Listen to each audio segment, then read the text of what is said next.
the President of Argentina, Javier Milei.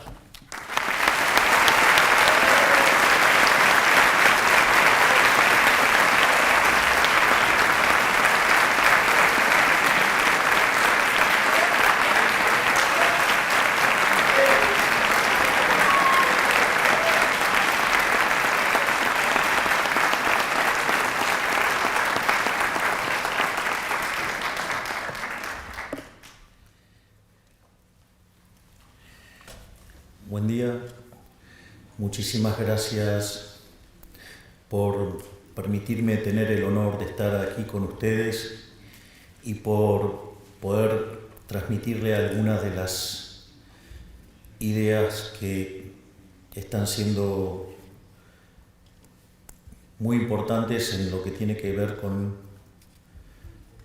el gobierno que nosotros estamos llevando a cabo en Argentina. Naturalmente, en ningún momento dejo de ser economista y hay cuestiones que se vuelven súper importantes, sobre todo en lo que tiene que ver con la toma de decisiones. Y en la charla de hoy me quiero focalizar en uno de los temas que desarrollo en mi reciente libro, que se llama Capitalismo, Socialismo y la Trampa Neoclásica. Básicamente quiero ir sobre lo que técnicamente se denomina un fallo de mercado, que se define como no convexidad, es decir, cuando hay estructuras de mercado concentradas, y cómo la regulación, termina matando la innovación y el crecimiento económico. En ese sentido, básicamente la charla está separada en 5 partes. Lo primero que voy a hacer es plantear la lógica de la estructura conceptual de lo que voy a estar presentando. Digo, cuáles son los elementos fuerza que están detrás de la argumentación. Y obviamente que después, una vez que hago esto, voy a empezar a elaborar donde yo considero que la estructura neoclásica tiene un problema, un fallo, un error, y que eso deriva en intervención del Estado y que eso es lo que termina matando el crecimiento económico. Básicamente el primer elemento de la estructura conceptual es una idea de Mises. Mises señalaba que solamente había 2 sistemas económicos en forma polares, ¿no? O sea, por un lado el capitalismo de libre empresa, y en el otro extremo, el socialismo real. Esa idea, combinada con un trabajo de Hayek, muy famoso, que es el libro Camino de Servidumbre. El libro Camino de Servidumbre señalaba que cada vez que aparecía una intervención del Estado, el resultado terminaba siendo peor que lo que había originalmente. Hay una frase de Milton Friedman, quien pasó mucho tiempo aquí en el Instituto Hoover, que decía que en general la corrección de un fallo de mercado por parte del Estado termina siendo peor que lo que teníamos originalmente. Y básicamente entonces lo que señalaba Hayek en Camino de Servidumbre es que cada vez que había una intervención el resultado era peor, y que eso motivaba a los políticos a nuevas intervenciones. Y eso generaba no solo que el sistema funcionara peor, sino que implicaba cada vez mayor peso del Estado, y que esa dinámica a la postre llevaba al socialismo y por ende llevaba a la miseria. Por lo tanto, es importante saber, cuáles son las lógicas y las dinámicas también que conllevan a eso. El primer punto, que tiene que ver con la imposibilidad del socialismo fue planteado ya en 1922 por Mises en su libro Socialismo, y lo que decía es que el socialismo era inviable porque no podía ser cálculo económico. Es decir, concretamente, si uno lo que está haciendo en una transacción es intercambiar derechos de propiedad, y que eso es lo que genera un registro histórico que se llama precio, y que eso funciona como un mecanismo de transmisión de señal donde los agentes se coordinan, algunos serán compradores, otros serán vendedores, y que frente a la existencia de divergencias habrá ajustes, es decir, que el sistema de precios es un mecanismo de transmisión de información, de coordinación y de ajuste. El evento se dispara por el intercambio de los derechos de propiedad. Por lo tanto, cuando aparece el Estado e interviene, lo que está haciendo es interferir sobre el derecho de propiedad. Y al interferir en el derecho de propiedad, la señal empieza a tener ruido. Y cuanto más intervención hay, cuanto más se vulnera y violenta el derecho de propiedad, la señal que se transmite cada vez es peor. Y en el límite, en el socialismo real y sin propiedad privada, no hay sistema de precios y por ende el sistema se derrumba. Por eso, en todos los lugares donde se aplicó el socialismo fue un fracaso en lo económico, en lo social y en lo cultural. Y además, como exacerba la violencia de los políticos, han terminado asesinando a 150 millones de seres humanos. La otra cuestión que también es muy importante y que entra dentro de estos problemas que se van generando con la presencia del socialismo y la intervención del Estado, es que además se genera una incompatibilidad de incentivos, porque si ustedes van a estar ganando dinero, y se esfuerzan para ganar dinero, como decía Milton Friedman, digamos, lo que tiene que ver con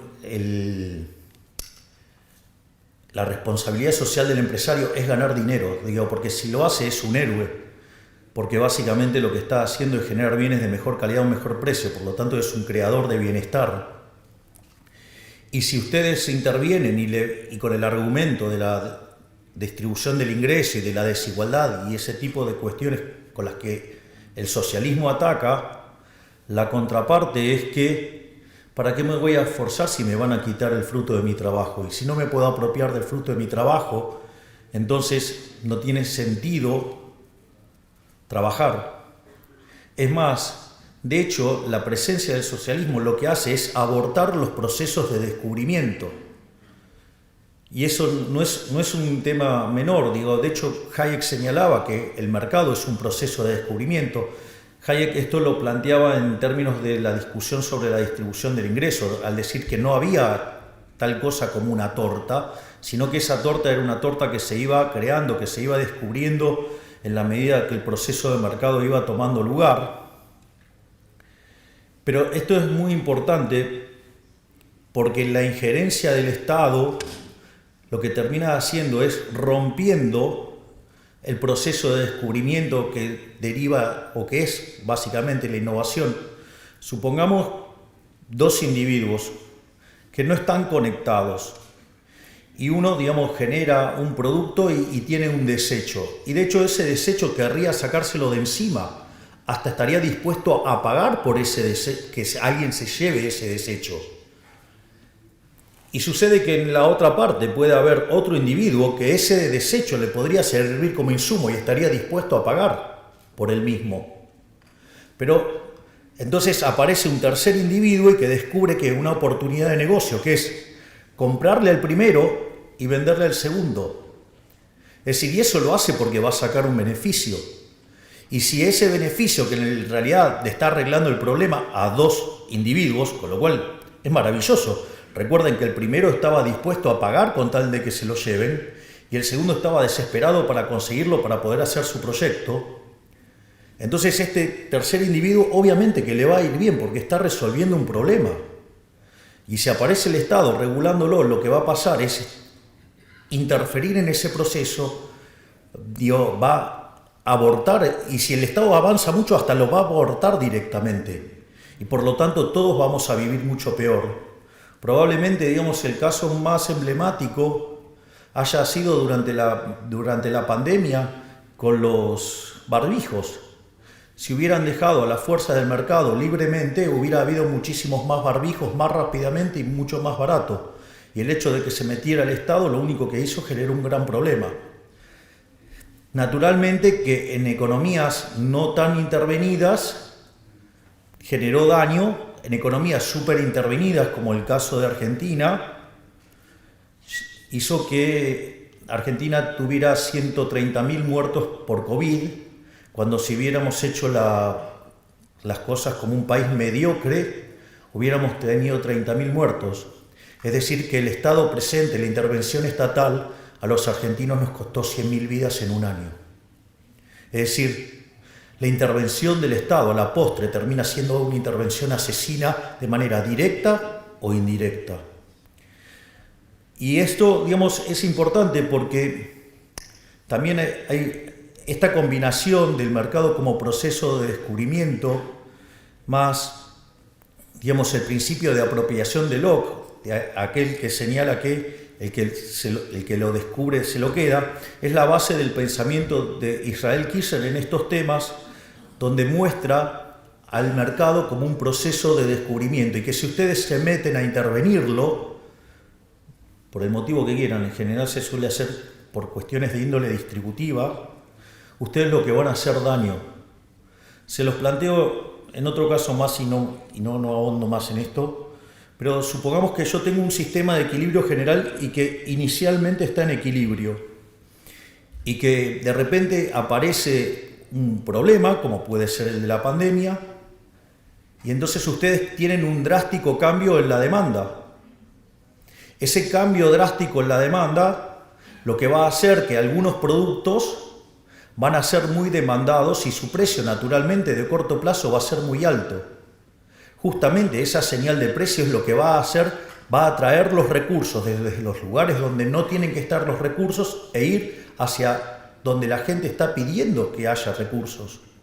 Si ustedes en aras de hablar de la distribución del ingreso, de las ganancias, de la desigualdad y demás, empiezan a intervenir ese mercado, lo único que van a tener es que el mercado que se tenía que destruir se destruye, pero el mercado que tiene que prosperar no prospera. Y por ende, a la postre estamos todos muchísimo peor.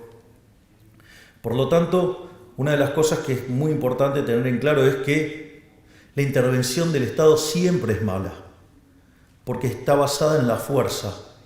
Y nada que esté basado en la fuerza puede ser bueno. De hecho, el liberalismo se construye, el respeto del derecho a la vida, la libertad, la propiedad, y siempre como punto de partida y de base el principio de no agresión. Y si hay un agresor grande e institucionalizado, es el Estado. Por lo tanto, siempre la acción del Estado produce daño y cuanto más Estado hay, peor nos va. En esta lógica, entonces, donde la intervención lo que genera es daño, esto es tremendo porque el instrumental analítico neoclásico, aún con gente que se sienta libertaria, podría terminar siendo funcional al socialismo si abraza los modelos y toma cuenta de lo que se denomina como fallos de mercado, ya que la definición del fallo de mercado habilita supuestamente a una intervención. Y ahí, quiero hacer algunas reflexiones, porque una de las cosas que uno nota, uno cuando trabaja en el mundo de los negocios, es decir, uno usa modelos. ¿Por qué? Porque la realidad es compleja, entonces lo usa para hacer una simplificación, para poder comprender de mejor manera lo que está haciendo, focalizarse sobre las cosas que son verdaderamente importantes. Pero, cuando el modelo no mapea con la realidad, uno tira el modelo. Es decir, no se enoja con la realidad. Si ustedes en una empresa se enojan con la realidad y se quedan abrazados del modelo, van a perder sus empleos porque van a estar perdiendo un montón de dinero.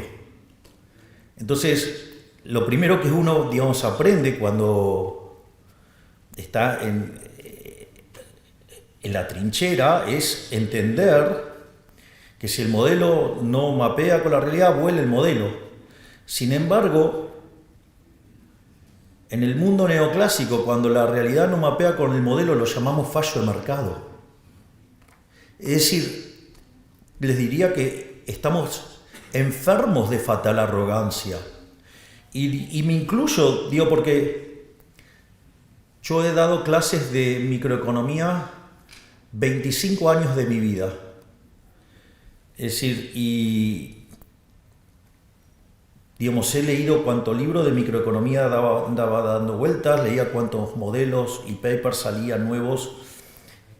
Y bueno, pero todo cambió el día que leí a Murray Newton Rothbard en un trabajo que se llama Monopolio y Competencia, y ahí ese día mi vida cambió. Pero entonces lo que quiero decir es que habilitar ese concepto de falla de mercado y la intervención lo que hace es favorecer el socialismo.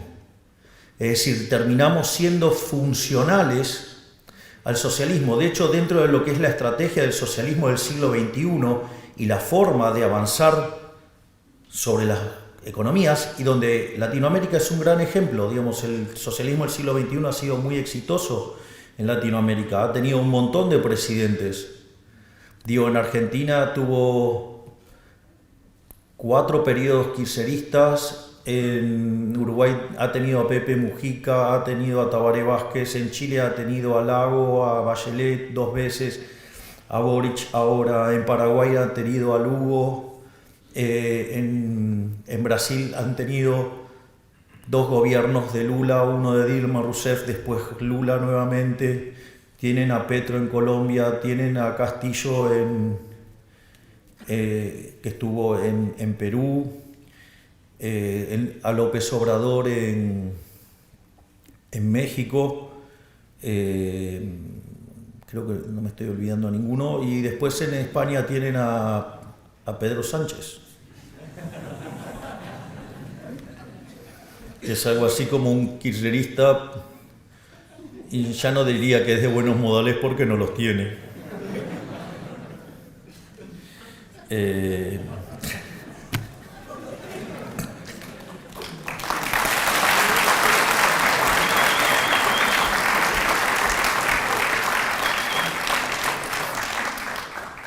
Ahora, entonces es, bueno, ¿y entonces qué hacemos? Bueno, yo una de las cosas que voy a hacer es detectar estos problemas, proponer algunas soluciones, pero naturalmente, digamos, les aviso que esto es parte de mi próximo trabajo que estoy escribiendo con el doctor Demian Reidel, quien además tengo el privilegio de que me acompañe y que sea uno de mis jefes de asesores.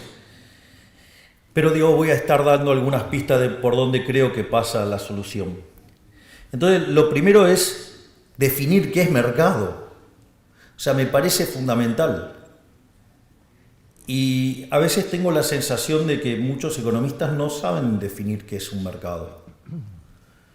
De hecho, algunas reflexiones que se hacen me confirman que no saben qué es el mercado.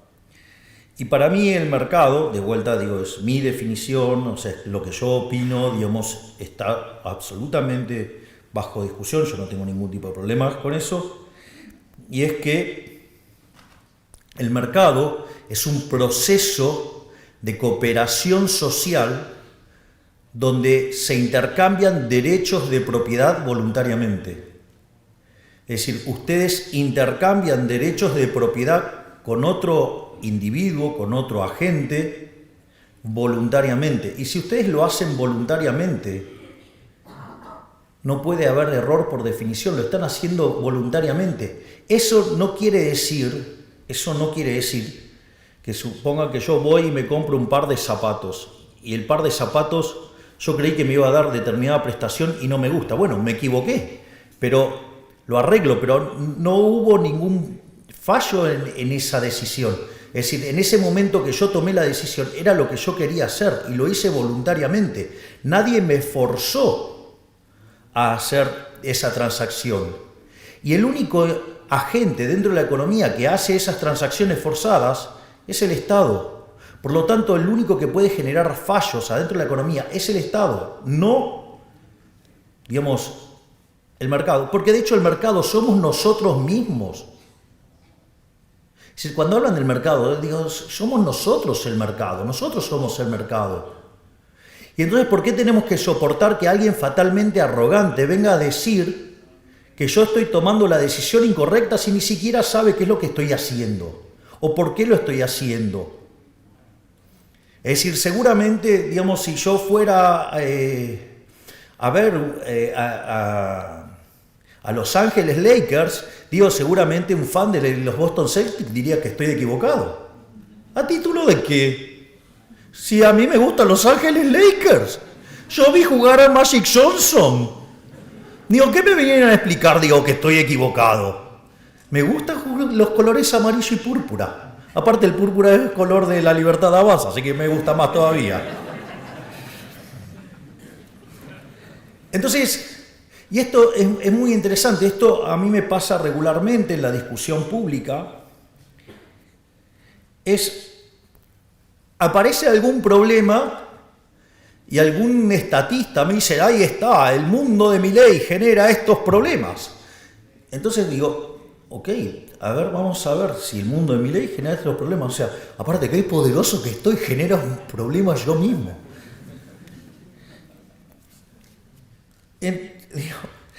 Entonces, digo porque hay cosas que me pasan por la cabeza que obviamente no las puedo contar porque tengo una restricción que sigo siendo jefe de Estado.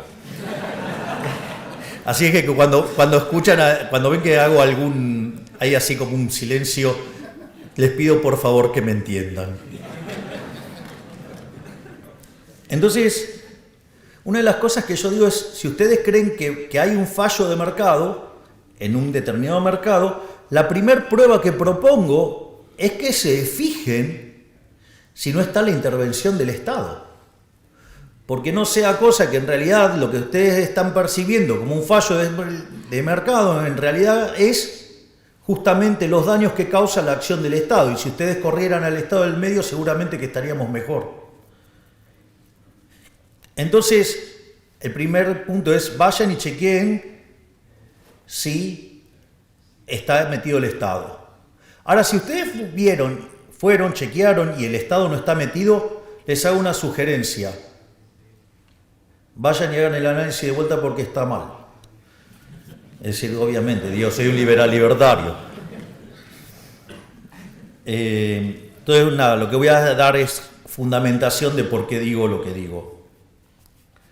Entonces la pregunta es cómo, digamos, o sea, a mí me motivó todo esto. Una de las cosas que a mí me pasaron, digamos, de tanto hacer microeconomía y equilibrio general, cuando apareció toda la literatura moderna de crecimiento económico, digo, me resultaba muy amigable, toda microfundamentada, me resultaba de muchísima facilidad, a punto tal que me puse a estudiar crecimiento económico y me terminé especializando en temas de crecimiento económico con y sin dinero. Algo que también, digamos, está motivado por el hecho de que el economista más importante de la historia argentina, Miguel Sidrowski, era especialista en crecimiento económico con dinero. Entonces tenía ya, digamos, una cierta atracción por eso. Y todos los microfundamentos me habían resultado de muchísima utilidad y haber dado clases también de economía matemática también me ayudaban. Entonces es que empecé a trabajar en estos temas. Y en un momento me invitaron a dar una charla en el World Economic Forum, no la última que hice tanto escándalo, cuando era una persona más tranquila. Que me invitaron a hablar sobre demografía y crecimiento, y cuando empiezo a mirar esto, me encuentro con los trabajos de Angus Maddison, y me encuentro con algo que todos ustedes conocen, yo igual lo voy a describir, pero seguramente todos ustedes lo conocen, que es lo que se llama el palo de hockey. Es decir, esa serie que presenta Angus Maddison con 2000 años de historia, es decir, desde el año 0 de la era cristaliana hasta el año 2000, y que nos encontramos que el PBI per cápita durante 1800 años prácticamente estuvo constante, que solamente hubo un 40% de incremento del PBI per cápita en lo que tiene que ver en el siglo XVI, es decir, después del descubrimiento de América, y que la verdad es que era una serie absolutamente monótona, una serie que, digamos, si uno se paraba allá por el 1800 y tenía que elegir entre quedarse con Adam Smith o Malthus, parecía lo más razonable quedarse con Malthus. Sin embargo, digamos, después de la Revolución Industrial, digamos, el PBI per cápita subió cerca de 10 veces.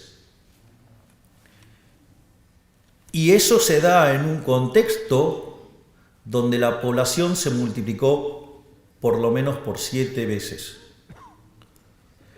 Entonces, frente a esa situación, lo que uno ve es que estamos ante la presencia de rendimientos crecientes. Tenemos más gente entrando en el mercado y, sin embargo, la productividad sube. Si el PBI per cápita subía, es decir, lo que pronosticaba Malthus no se daba. Y eso, digamos, la presencia de rendimientos crecientes, es decir, que en la terminología de fallo de mercado se llaman no convexidades, o si ustedes quieren ponerlo de otro nombre, en que hay estructuras de mercado concentradas. El problema es que si ustedes lo plantean en términos microeconómicos, eso es un supuesto fallo de mercado, o por decirlo de alguna manera, los monopolios son malos.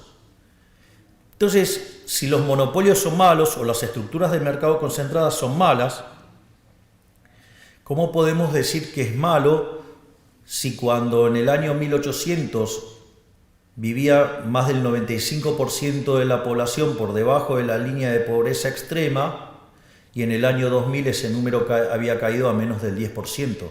Es decir, cómo algo que generaba tanto bienestar, o que generó tanto bienestar, desde la óptica de la microeconomía, digamos, eso estaba mal. Hay varias respuestas, o sea, la respuesta más fácil, más simple, más obvia,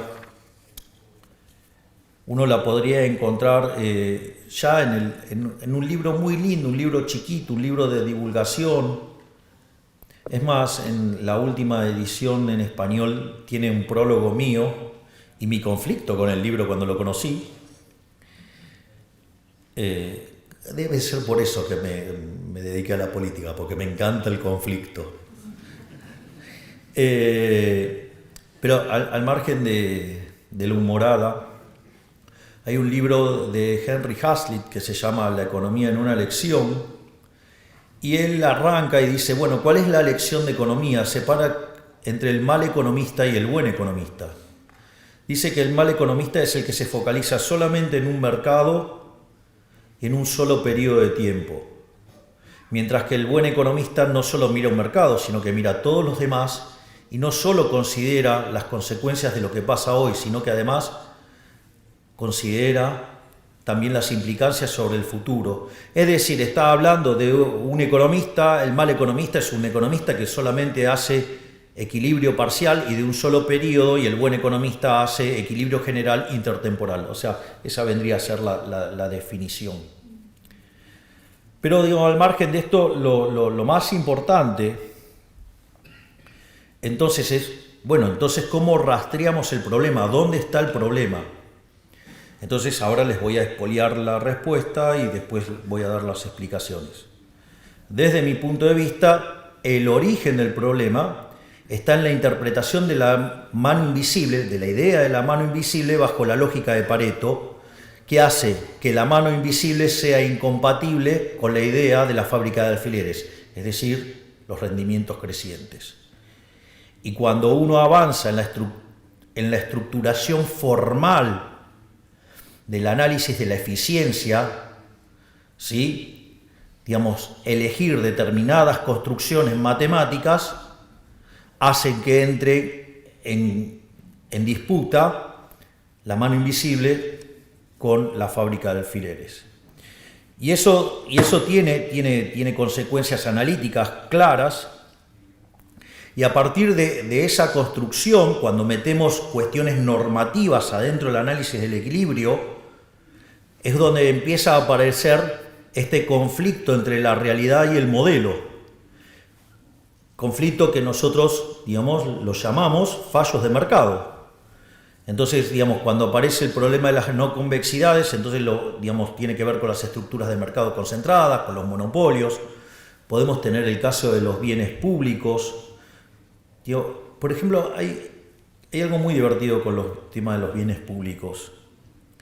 Solemos discutir en términos de bienes públicos, en términos de rivalidad en el consumo y de exclusión. Y cuando uno mira, entonces, por ejemplo, el caso emblemático que se utilizaba para describir un caso donde no se cumplía la rivalidad en consumo y la exclusión, era el tema de los faros. Y en una de esas reuniones que tenía Milton Friedman y otros economistas en Chicago, solía participar un abogado que obviamente que no estaba contaminado con todo el herramental neoclásico que estamos contaminados nosotros los economistas de base. Entonces encontraba soluciones muy divertidas y entonces decían, bueno, que el caso emblemático eran los faros y los faros y los faros. Entonces, ¿qué hizo este abogado que después ganó el Premio Nobel de Economía, que vivió hasta los 104 años, si no me equivoco, que se llamaba Ronald Coase? Entonces, ¿qué es lo que hizo? Fue y analizó todos los faros del siglo XIX. Supuestamente era un caso emblemático de fallo de mercado, y era el caso de los bienes públicos, y ahí se requería la intervención del Estado y lo que fuera. Y adivinen qué descubrió, que eran todos privados. Es decir, que los economistas no sepamos, digamos, describir bien el problema, no está el problema en la realidad, está en que tenemos herramientas que están mal. Y esto es un tema, el tema de los bienes públicos. Se los voy a hacer. Yo creo que cuando yo se los cuente, ustedes van a creer que esto es un chiste. Pero créanme que en la vida real no lo es, y mucho menos en Argentina. Puede ser que esté afectado, digamos, por el caso. Pero supongamos que ustedes tienen dos comunidades separadas por un río. Y entonces descubren que si ustedes hacen un puente, podrían intercambiar con la otra comunidad, están ampliando el tamaño de mercado, por lo tanto, digamos, van a tener mayor división del trabajo, mayor productividad, mayor bienestar. ¿Vos tenés una camiseta de Boca ahí? Bien. Eso es populismo. No, pero eso era cuando era arquero. No, eso no cuenta. Pero doblemente populista. Entonces descubren que sería bueno hacer un puente. Entonces, ¿qué es lo que pasa? Si fuera solamente un problema de los privados, ¿saben qué hacen? Se ponen de acuerdo y juntan y arman el puente, le buscan la vuelta. El problema es cuando está el Estado, entonces el Estado va, les cobra impuestos a todos y hace el puente. Pero después hay un montón de personas que viven del Estado. Entonces, ¿qué hacen? Empiezan a buscar, hacen el Ministerio del Puente y empiezan a buscar dónde hacer puentes. Llega un momento que hicieron todos los puentes que se podían hacer. Entonces crean el Ministerio del Agua para poner agua para después hacerle un puente. Ustedes se ríen. Les pido que revisen el organigrama de la función pública. Por suerte, digamos, acá tengo conmigo que me está acompañando este profesional formidable, maravilloso, que es mi ministro de Economía, Luis Caputo, que es el que está llevando a cabo la motosierra. Y de eso estamos sacando un montón de cosas.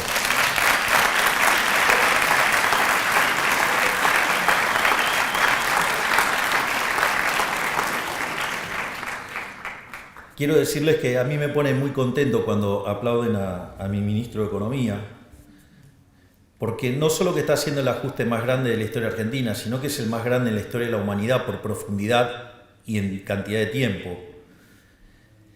Cuando uno junta, digamos, lo que estamos haciendo en el Tesoro y en el Banco Central. De hecho, llevamos más de 13 puntos del PBI ajustados.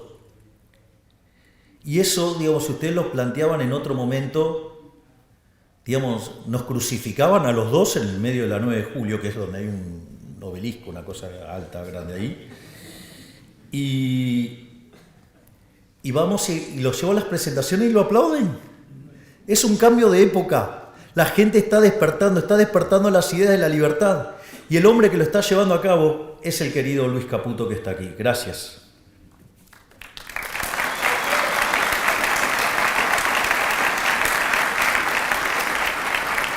Obviamente que hay otro tipo de supuesto fallo de mercado y que lo podríamos analizar. Digo, externalidades. Ustedes, toman el caso de las externalidades. Las externalidades en consumo. En realidad las externalidades en consumo es para evitar ese punto, es para que no haya un problema de circularidad en la resolución del problema de equilibrio general. Pero ustedes se creen que la gente es tan idiota que no va a poder decidir, va a llegar un momento que se va a morir de hambre, con lo cual, digamos, va a decidir de alguna manera para no morirse. Es decir, entonces no necesito que alguien intervenga para resolverme la externalidad del consumo, porque a la postre alguien lo va a resolver. O, digamos, los casos de externalidad en producción, ¿cuántas veces vieron en los libros de texto, digamos, la empresa que contamina el mar, el agua? En realidad es un problema de definición de propiedad. De hecho, una de las cosas brillantes que también resolvió Coase era el tema de resolver estos problemas asignando derechos de propiedad. Otra cuestión más es la de información asimétrica, donde obviamente, ahí está claro que mejor que no se meta el Estado, porque nosotros podemos resolver ese problema mejor estando en la trinchera que alguien que lo va a mirar desde el Everest. Y la otra cosa también sumamente arrogante es el tema de fallo de coordinación como consecuencia de un problema del dilema de los prisioneros. Si ustedes se fijaron que hay un supuesto fuerte en el dilema de los prisioneros, es que los prisioneros no pueden interactuar. Es decir, ustedes se dan cuenta que ese supuesto tan simple tiene un nivel de violencia institucional grosero. Y entonces, como agarro y meto ese nivel de violencia institucional grosero, entonces ahora necesito un organismo violento para resolver el problema de coordinación, como si los agentes fueran idiotas. Y los agentes no son idiotas, los agentes son inteligentes. El problema es que hay un montón de sátrapas metidos en el medio que se llama Estado y que viven de nuestra plata y que por eso generan estos problemas. ¿Para qué? Para vivir ellos, no para que nosotros estemos mejor. Es decir, ellos se autocrean su propia demanda. ¿Por qué? Porque tienen el poder coercitivo del Estado en el medio. Es decir, el tipo que está en el Estado, se fija que puede regular. Una de las cosas que le va a pasar con los reguladores, y esto es importante que lo tengan, como están en esa oficina y necesitan justificar por qué están calentando la silla, crean regulaciones para justificar su existencia y nos arruinan la vida a todos. Esto no es menor.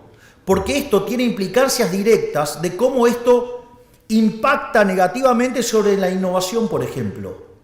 Bueno, regulan porque no saben, regulan porque tienen que calentar la silla, regulan por lo que sea y nos están arruinando la vida.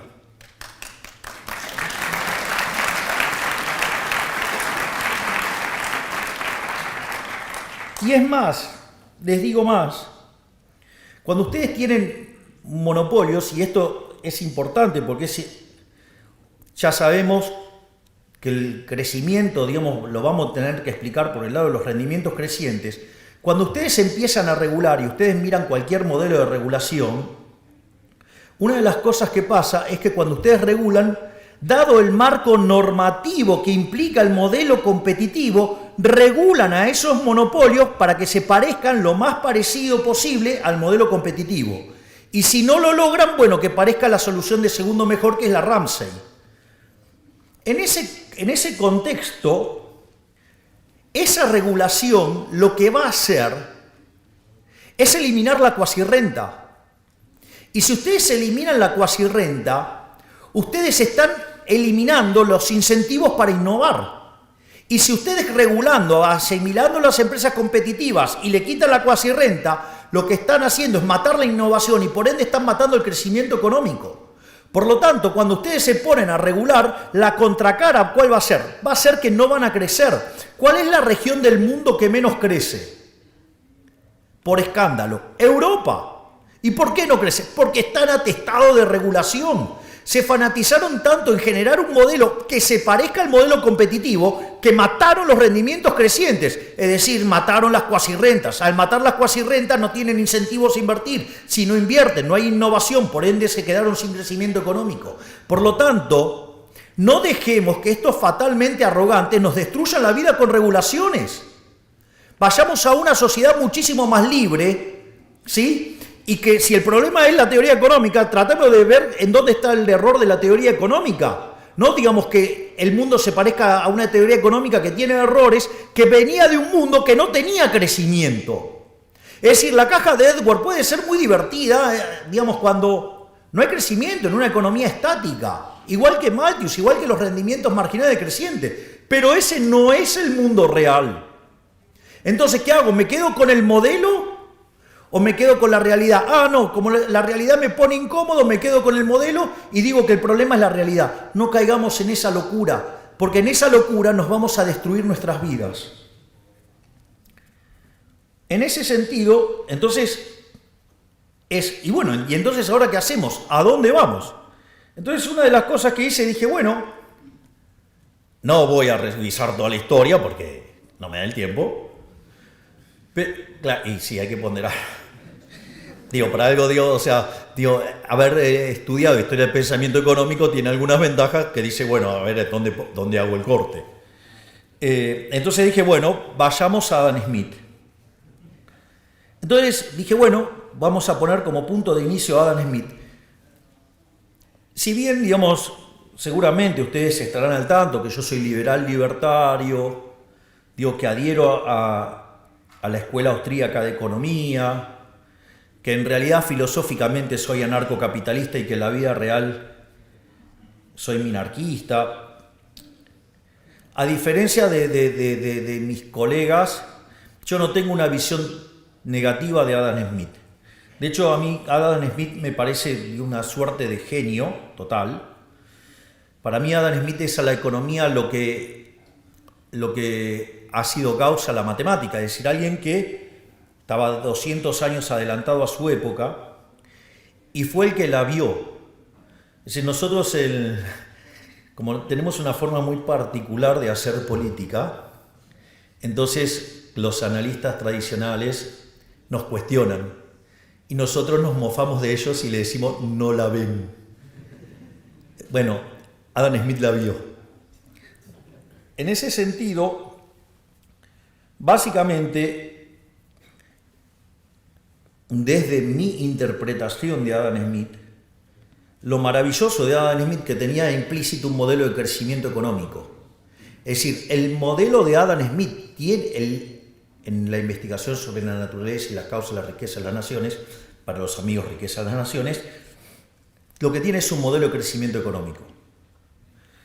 De hecho, la idea de la fábrica de alfileres es la idea de los rendimientos crecientes, porque ¿qué era lo que decía? Si yo tengo una persona haciendo alfileres, una persona sola, aun cuando fuera muy buena, ¿qué iba a poder producir? 20 unidades. Y no más que eso. Ahora lo que decía es que cuando dividía el trabajo en 15 actividades distintas, la producción de alfileres per cápita saltaba a 5.000. Es decir, ustedes habían incrementado, ¿sí?, en 15 veces la planta en términos de personal y la producción había pasado de 20 a 5.000 per cápita. Y después dice, hay algo que es muy interesante y que a la luz de lo que se viene tejiendo y tallando respecto a las interpretaciones del futuro, en especial con la maravilla que implica, digo, la inteligencia artificial, que es la exacerbación de los rendimientos crecientes, sobre todo para aquellos equilibrios distópicos. Yo le diría, no le tengan tanto miedo a los equilibrios distópicos, porque la idea de la fábrica de alfileres y los rendimientos crecientes y la división del trabajo tiene un límite. ¿Y el límite cuál es? El tamaño del mercado. Es decir, yo no voy a llevar, digamos, 15 digamos, empleados a la fábrica de alfileres y entonces tendría 50.000, 75.000 alfileres que vender. Si no las puedo vender, no voy a ir a ese nivel de división del trabajo. Voy a ir al nivel, digamos, que me soporta el mercado. Es decir, entonces no piensen el proceso solo del lado de la oferta, piensen que del otro lado está la demanda. Digo, no volvamos a caer en los problemas que caímos en el pasado con el odio a la máquina, es decir, con los luditas. Es decir, porque, a ver, el día que Edison inventó la lamparita, y claro, digamos, los fabricantes de velas estaban muy enojados. Y entonces, y la realidad es que fue maravilloso lo que hizo Edison, ¿no? Porque eso me permitió tener un bien de mejor calidad, un mejor precio, le llegó a más gente, además generó más trabajo y además me ahorré dinero y pude gastar en otros bienes, es decir, una máquina de generar bienestar, es decir, los que generan progreso tecnológico son máquinas de generar bienestar, pero nunca pueden ir más allá del límite del mercado. Salvo que haya innovación y que hace que todos seamos más ricos, que todos estemos mejor.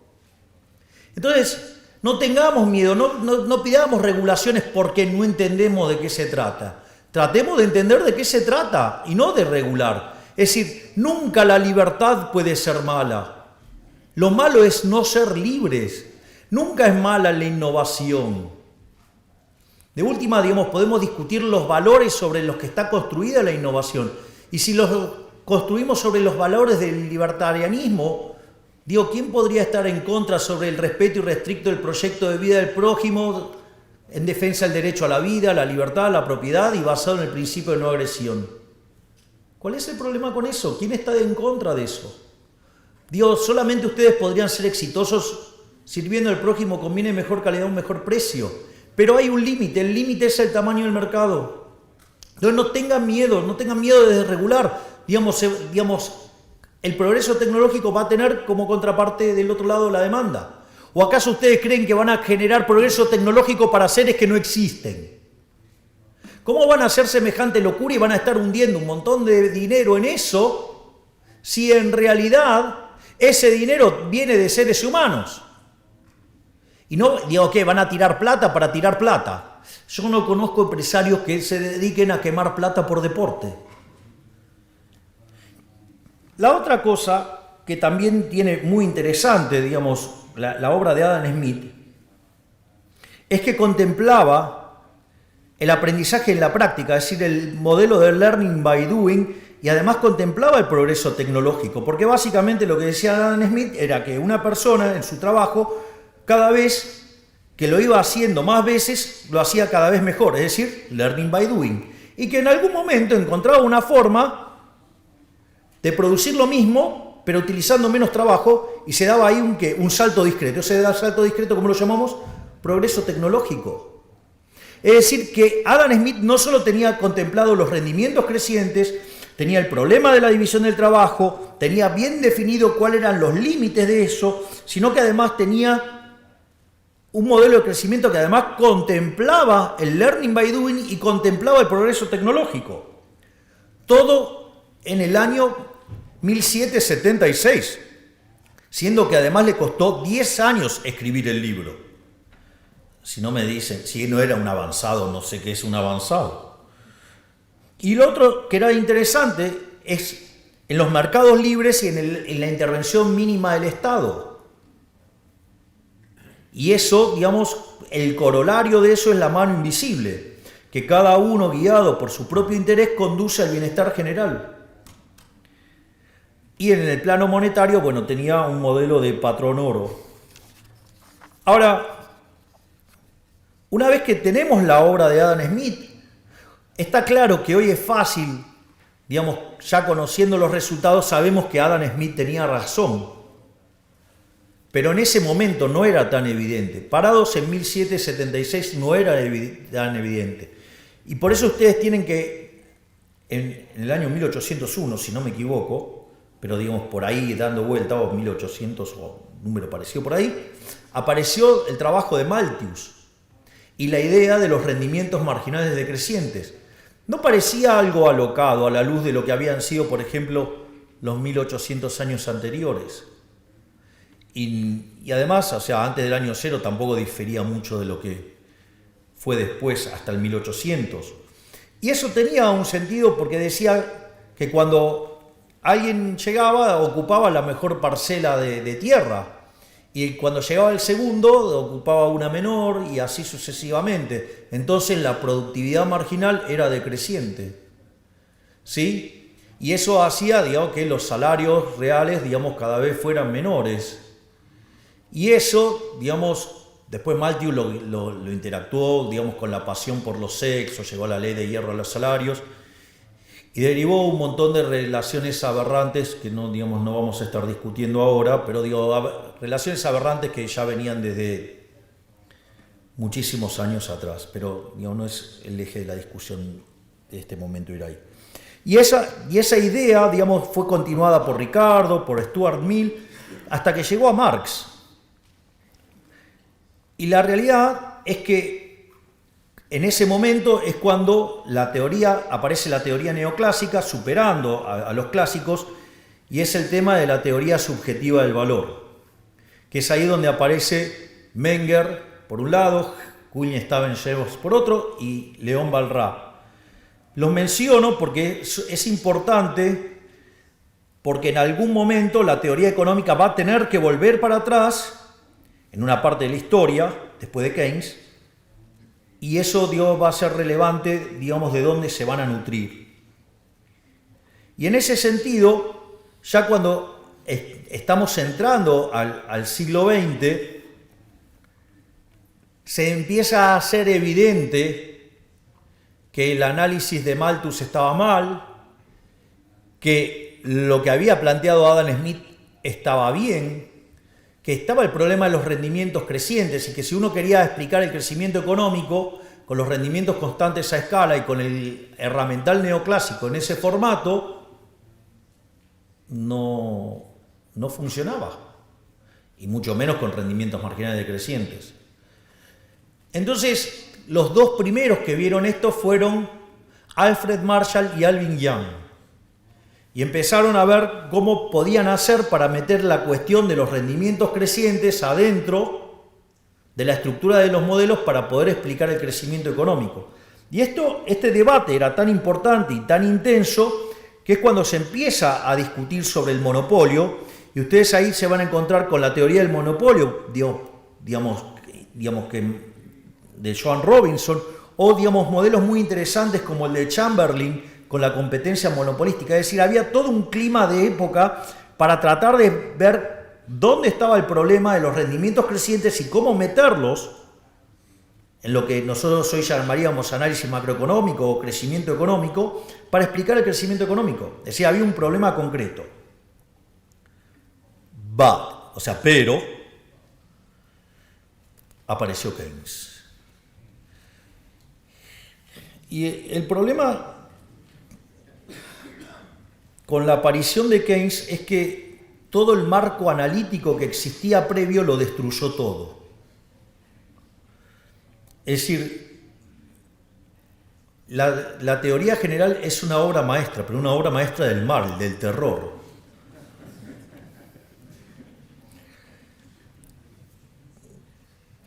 No me quiero poner a hablar sobre Keynes porque si yo hago esto se me van a ir 7 horas y tengo un montón de reuniones a las que no voy a llegar. Voy a tratar de ser... A ver, ¿cómo funcionaba el modelo, cómo funcionaba el análisis macroeconómico pre-Keynes? No se llamaba macroeconomía, pero no importa. Hoy lo podemos pensar así. Eran lo que se llamaban los modelos a la Wicksell, que eran modelos de naturaleza intertemporal, donde la interacción entre ahorro e inversión determinaba la tasa de interés, la que se llama la tasa de interés wickseliana. decir, como la tasa de interés siendo un mecanismo de coordinación intertemporal, que no es ni más ni menos que el precio relativo de los bienes presentes respecto de los bienes futuros, y en el mercado de dinero se determinaba el nivel de precios. O sea que era un modelo de características intertemporal, donde en el mercado de bienes se determinaban los precios relativos, ¿sí? Y si lo pasaban a criterio intertemporal, ahorro-inversión determinaban la tasa de interés y eso tenía que tener todos los precios relativos alineados en términos de bienes para que todos coincidieran que tenían la misma tasa de interés, para que no haya arbitrajes intertemporales. Y ahí lo que hizo Keynes fue romper todo. Lo primero que hizo es crear una función de consumo dependiendo del ingreso, lo cual, en términos de los que entienden de equilibrio general, eso es una aberración. Las funciones de equilibrio general no contemplan cantidades, contemplan todos los precios. De hecho, digamos, un modelo de equilibrio general viene determinado por las preferencias, las dotaciones y la tecnología.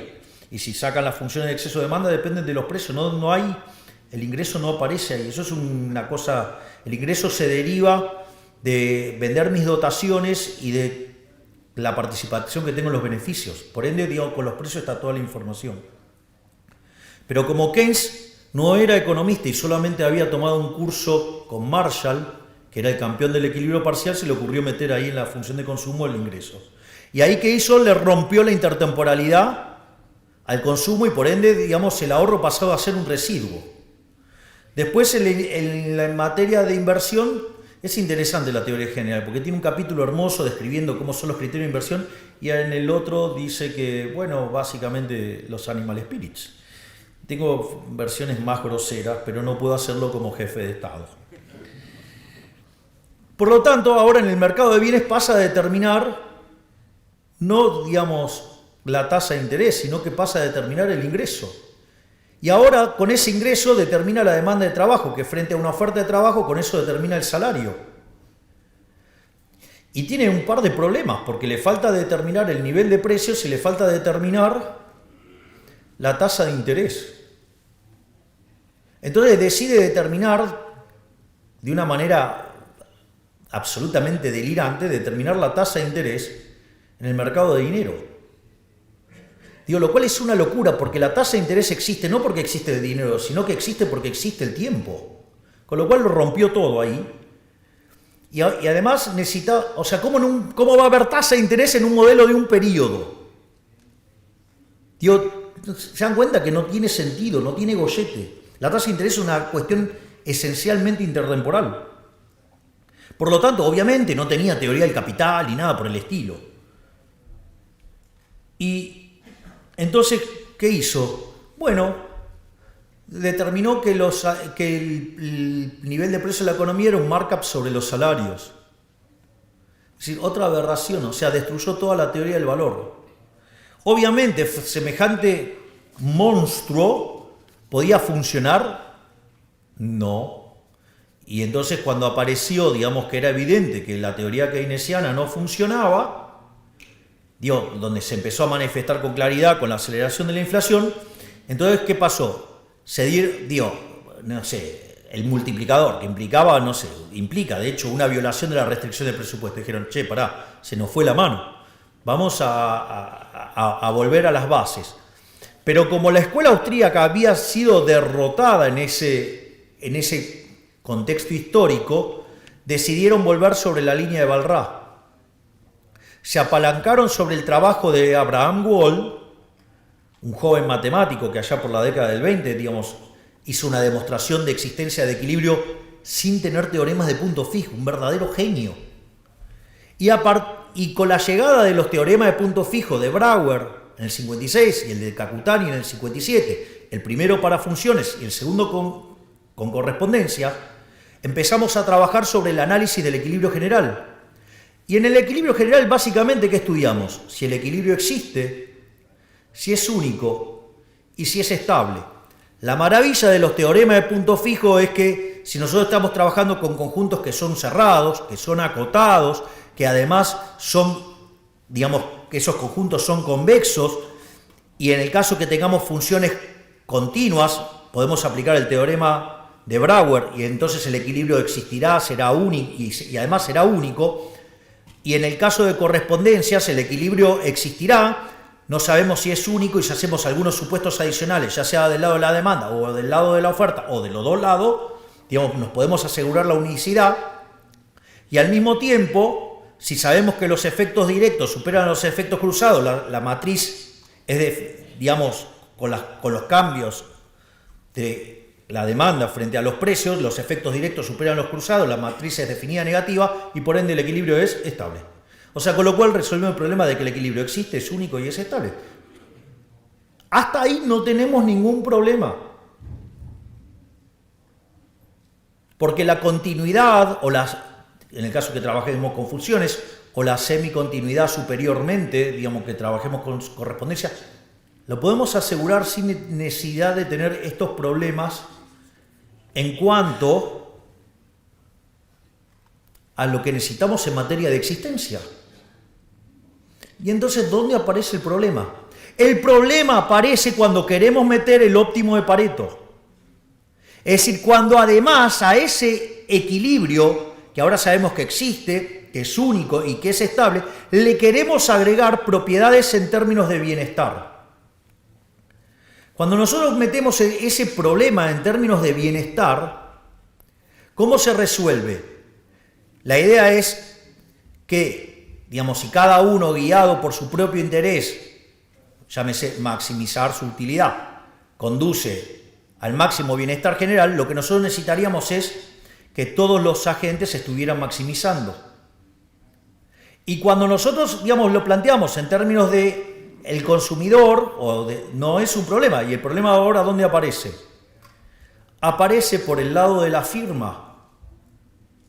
Entonces, uno de los problemas que nos vamos a encontrar es que no pueden aceptar los rendimientos crecientes porque en ese caso las funciones de producción serían funciones convexas y por ende no podrían encontrar un máximo salvo que lo encuentren en un borde. Pero si lo encontraran en un borde, que implicaría que se quedan con toda la economía, con lo cual cuando miran y hay varias empresas, quiere decir que no es un problema. Y cuando tuvieron en una economía un solo agente, ¿eso ocurrió cuándo? En el comunismo. Y ya sabemos que fue un fracaso, porque no podía computar precios, por lo tanto, no funciona. Entonces, se decidió mirar para otro costado, se dejó eso así. En el libro de Varian, que seguramente a nivel intermedio, desde mi punto de vista, es el mejor. ¿Saben cuántas veces se menciona la palabra empresario en el libro? Ninguna. Y empresa 4 veces, firma, así, o sea... Es decir, ¿ustedes se creen que, digamos, la función del empresario es solamente resolver un lagrangiano? Digo, sería bastante fácil la labor del empresario. Y eso... Dios, se perdió acá. Y eso es lo que está haciendo que no podamos contemplar y capturar correctamente el problema de los rendimientos crecientes. Y ese problema de querer hacer el análisis de bienestar llevó a utilizar malas construcciones matemáticas que nos hace quedar con los rendimientos constantes a escalas o marginales decrecientes y que si hay algo que en la realidad difiere con el modelo, lo llamamos fallo de mercado y eso habilita la intervención y cuando habilitamos la intervención el resultado va a ser peor. ¿Y cuál es el problema con todo esto? Que cuanto más avancemos con el tema de las regulaciones, más vamos a estar matando los rendimientos crecientes. Y cuando estemos matando los rendimientos crecientes, como vamos a estar matando la generación de beneficios, vamos a matar los incentivos a innovar. Y si matamos los incentivos a innovar, no crecemos más.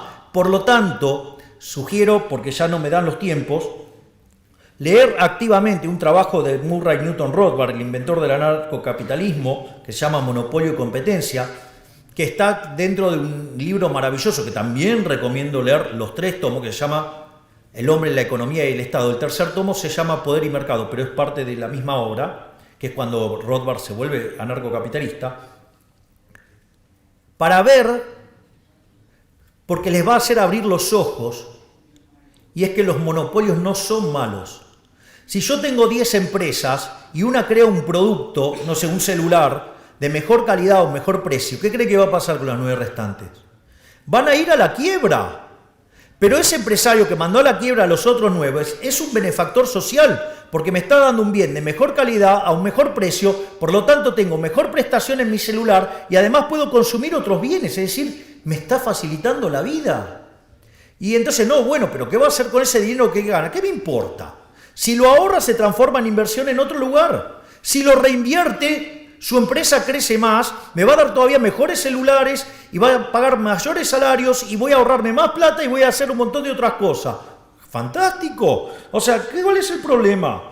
O la otra, miren, este tipo es tan malo, es tan villano que ¿saben qué hace? Todo el dinero que gana lo entierra en el piso, lo entierra. Aun cuando, digamos, quede como un cráter, ¿no? Si hiciera eso, está quitando dinero de la economía, por lo tanto el nivel de precios es menor y nos beneficiamos todos. Por lo tanto, no tengamos miedo, vayamos hacia adelante, seamos optimistas, no sabemos cómo va a ser el futuro, lo único que sabemos es que va a ser mucho mejor y va a ser muchísimo mejor si en el medio sacamos al Estado de toda nuestra vida. Muchísimas gracias.